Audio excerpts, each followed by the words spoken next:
Hey everybody, welcome back to the Exodus Crypto News, where we take a bite out of the noise and highlight a few newsworthy items from the last week in crypto. On deck this week is the launch of Cardano's Shelley upgrade, USDC spreading its wings, asking ourselves the really important question. Fair to say you simply flooded the system with money. And the latest in DeFi, starting with the new DeFi token on the block, Compound Token, or simply Comp. We'll break it all down right after this.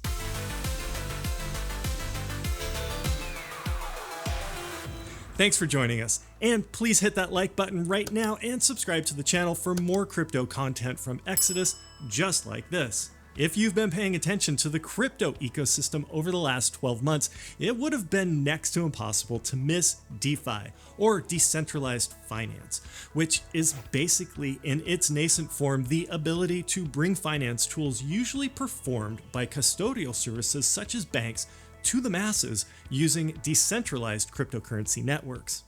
One of the early players in the DeFi space is Compound Finance.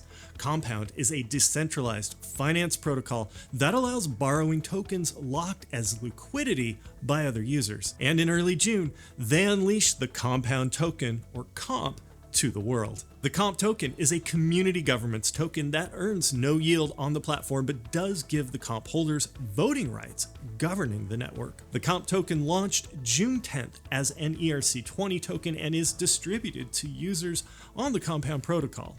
Each day, 2,800 Compound tokens are distributed with a proportional allocation to the demand across each market on their platform.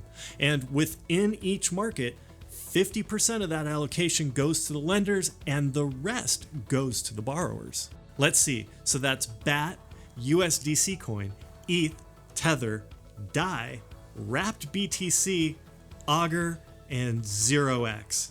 And every time you interact with a market on Compound, supplying, borrowing, withdrawing, or repaying a loan, Comp token will automatically be transferred to your wallet. The Comp token took the community by surprise and quickly overcame the Maker token on the very first day of trading. It bounced around a bit before the next rally after Coinbase Pro listed the token as open for trading on their platform, topping out at almost $400 on June 21st, or get this, just over 500% from the launch price. Right now, Comp is sitting pretty at around $200. If you ever want to quickly check the Comp price, it's really only one click away inside your Exodus wallet. There's more to the story here than just price though. Comp rallied because of the value it contains in the power of governance on the Compound network, and it's propelled the amount of value locked up in DeFi projects past the $1 billion mark, with $610 million locked up in the platform. Just take a look at the moonshot on June 15th from $100 million to $600 million. Now it's leveled out a bit since June 21st, but exciting to see from something that was not on most people's radar just 6 months ago. Do you think this Comp token valuation is sustainable? And how do you feel about DeFi in general? It's still a mystery to most, and we would love to hear your thoughts and interest in bringing more DeFi content to the channel. Now, for all you Cardano fans out there, this was a big week because the long-awaited Shelley upgrade was scheduled to begin. Shelly will bring incentives to the Cardano network in the form of staking and delegation, which is designed to make the Cardano network more secure and decentralized. Now, don't run to your wallet yet to be one of the first to get in on ADA staking. This is going to be a gradual process of updating the code that may take several weeks, concluding in a non-contentious hard fork by the end of July, with staking introduced in mid-August 2020 as seen in the Cardano roadmap here.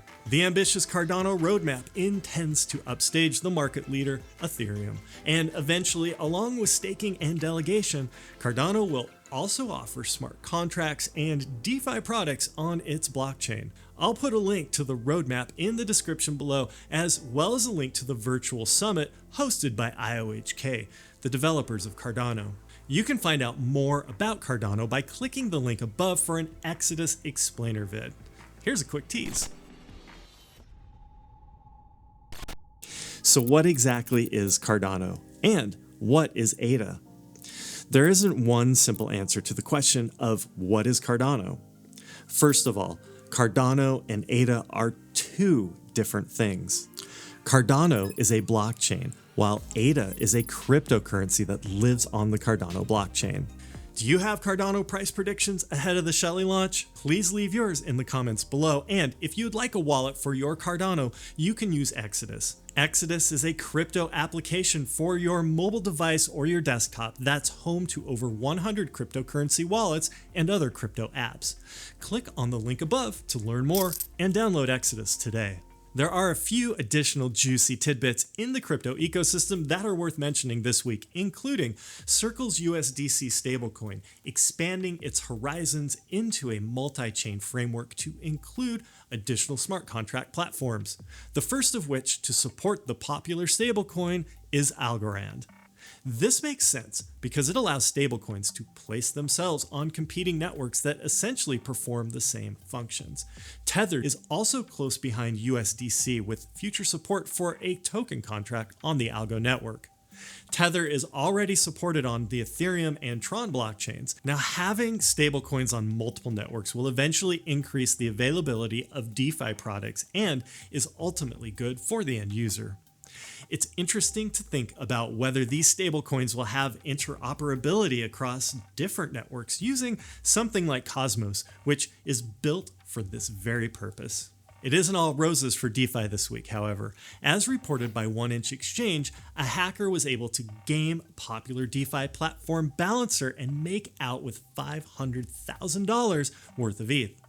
According to the 1inch blog, quote, "The person behind this attack was a very sophisticated smart contract engineer with extensive knowledge and understanding of the leading DeFi protocols." This is, of course, not a direct failure of DeFi itself.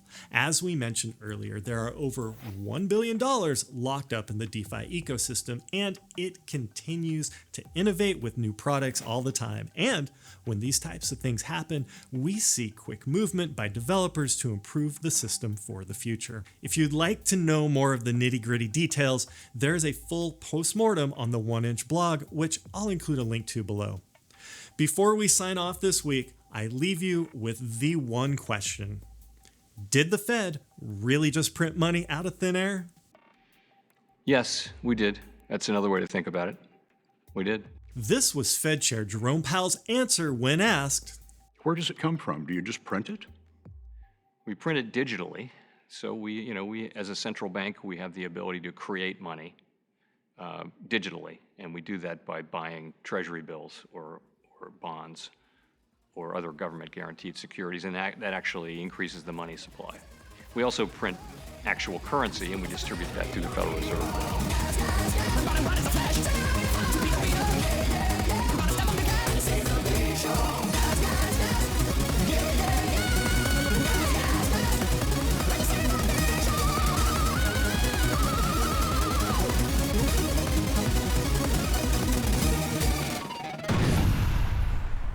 That one never gets old. Thank you for joining us, and as always, be sure to like this video and subscribe to the channel. If you would like to see anything in particular on this program, be sure to let us know in the comments below. Until next time, hold on.